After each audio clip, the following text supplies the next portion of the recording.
L'histoire de Guy de Maupassant, c'est vraiment celle d'un génie foudroyé, un des plus grands noms de la littérature française, dont la vie est une histoire de succès fulgurant, oui, mais aussi d'une chute absolument tragique dans les profondeurs de la folie. Alors on peut se demander, comment ces deux extrêmes ont-ils pu coexister chez un seul et même homme? Regardez ça. Comment est-ce qu'on passe de ça à ça? C'est fou quand on y pense. D'un côté, l'écrivain adulé, le protégé du grand, de l'immense Flaubert, et de l'autre, un homme reclus, paranoïaque, qui finit ses jours dans un asile. C'est le grand paradoxe de la vie de Maupassant, et c'est ce qu'on va essayer de comprendre ensemble. Et pour comprendre l'écrivain, eh bien, il faut repartir au tout début, à la source, son enfance en Normandie. C'est là-bas, entre la terre et la mer, que tout commence, que les graines de son style si réaliste, si unique, ont été plantées. On est en 1850, le jeune Guy grandit de manière très libre à Étretat. Il passe le plus clair de son temps dehors, avec les pêcheurs, avec les paysans du coin. Il s'imprègne de leur vie, de leurs histoires, de leur façon de parler. Et toute cette matière brute, vivante, eh bien ça va devenir le cœur de son œuvre, ce qui lui donnera cette authenticité incroyable. Son éducation, à ce moment-là, elle se fait loin de Paris, c'est surtout sa mère et l'abbé du village qui s'en occupent. Mais bon, cette enfance idyllique ne dure pas. Elle est suivie par une jeunesse à Paris beaucoup plus frustrante. Maupassant se retrouve coincé dans des boulots de bureau, mais alors d'un ennui mortel. Il ronge son frein. Heureusement, une rencontre va absolument tout changer et lancer son véritable apprentissage littéraire. La décennie 1870, pour lui, c'est vraiment une traversée du désert. Après la guerre contre la Prusse, il enchaîne les postes de fonctionnaire, d'abord au ministère de la Marine, puis à l'instruction publique. Il s'ennuie à mourir. Mais en coulisses, en parallèle, une formation intense est en train de se jouer. Gustave Flaubert, qui est un ami de sa mère, le prend sous son aile.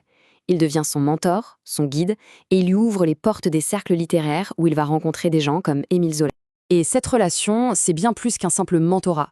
C'est quasiment une filiation. Maupassant se voit vraiment comme le fils spirituel de Flaubert. Son obsession, son but ultime, c'est d'obtenir l'approbation de son maître. Sauf que, pendant des années, c'est l'échec. Des vers, des contes, des pièces de théâtre, rien ne semble jamais assez bien. La reconnaissance, elle se fait vraiment désirer. Et puis, après toutes ces années de galère, arrive le moment. Le point de bascule. L'instant précis où tout change, où l'écrivain qui galère se transforme du jour au lendemain en une véritable sensation littéraire. 1880. Retenez bien cette date, c'est l'année où tout bascule. Maupassant en a marre, il n'en peut plus de sa vie de bureaucrate. Alors il prend un pari complètement fou. Il démissionne. Il plaque tout pour se consacrer à 100% à l'écriture.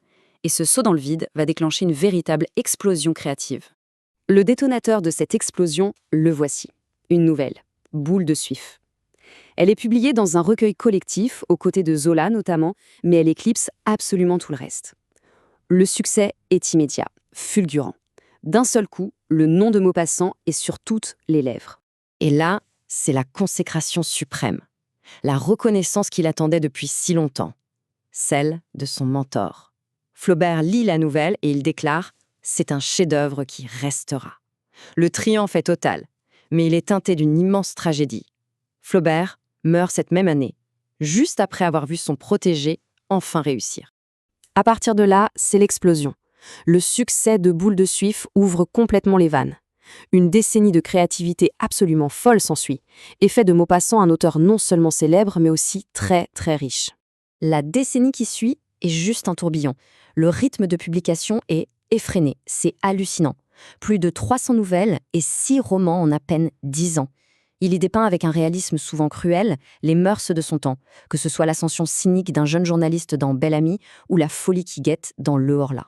Maupassant devient l'un des auteurs les plus lus et les mieux payés de son époque. Mais voilà, au sommet de sa gloire, une ombre plane. Derrière la façade du succès, un mal ronge l'écrivain depuis des années. Et c'est là qu'on entre dans le chapitre le plus sombre, le plus tragique de la vie de Maupassant. Ce mal, il a un nom, la syphilis. Une maladie qu'il a contractée bien des années plus tôt, qui est restée silencieuse pendant longtemps et qui se réveille pour tout détruire. C'est elle qui va orchestrer lentement mais sûrement la destruction de son corps et de son esprit. Et la descente aux enfers, elle est méthodique, implacable. Ça commence par des troubles nerveux, des douleurs insupportables. Puis, la paranoïa s'installe. L'écrivain si célèbre se méfie de tout et de tout le monde. Il développe une vraie aversion pour la société. Il s'isole de plus en plus, il se terre, jusqu'à perdre complètement pied avec la réalité et sombrer dans la folie. Il meurt le 6 juillet 1893. Il n'avait que 43 ans. C'est incroyablement jeune. Un point final d'une brutalité inouïe pour une vie menée à 100 à l'heure. Une sorte de comète littéraire qui s'est consumée bien trop vite. Alors forcément, l'histoire de Maupassant nous laisse avec une question vertigineuse. Quand on lit ses œuvres les plus sombres comme Le Horla, est-ce qu'on n'est pas en train de lire le journal de bord de sa propre folie naissante? Est-ce que le génie et la souffrance sont finalement les deux faces d'une même pièce? La question, elle, reste ouverte, bien au-delà de la vie de cet auteur hors du commun.